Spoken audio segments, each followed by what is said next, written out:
Giraffes can't dance. Gerald was a tall giraffe whose neck was long and slim, but his knees were awfully crooked and his legs were rather thin. He was very good at standing still and munching shoots off of trees, but when he tried to run around, he buckled at the knees. Now, every year in Africa, they hold the jungle dance, where every single animal turns up to skip and prance. And this year, when the day arrived, poor Gerald felt so sad, because when it came to dancing, he was really very bad. That's sad. The warthogs started waltzing, the rhinos rock and rolled, the lions danced a tango that was elegant and bold. The chimps all did a cha-cha with a very Latin feel, and 8 baboons teamed up for a splendid Scottish reel. Gerald swallowed bravely as he walked towards the floor, but the lions saw him coming, and they soon began to roar. "Hey, look at clumsy Gerald," the animals all sneered. "Giraffes can't dance, you silly fool. Oh, Gerald, you're so weird." That's pretty sad.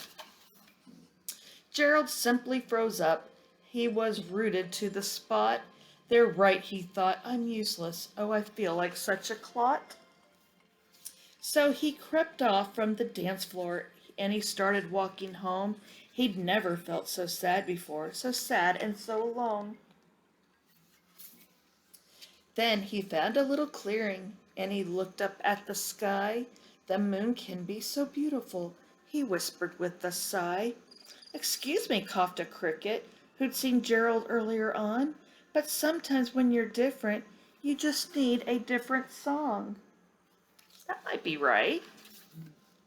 Listen to the swaying grass and listen to the trees. To me, the sweetest music, those branches in the breeze.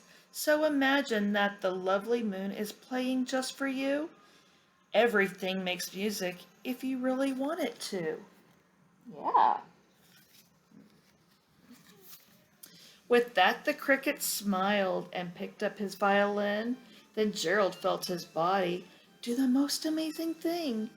His hooves had started shuffling and making circles on the ground. His neck was gently swaying. His tail was swishing around.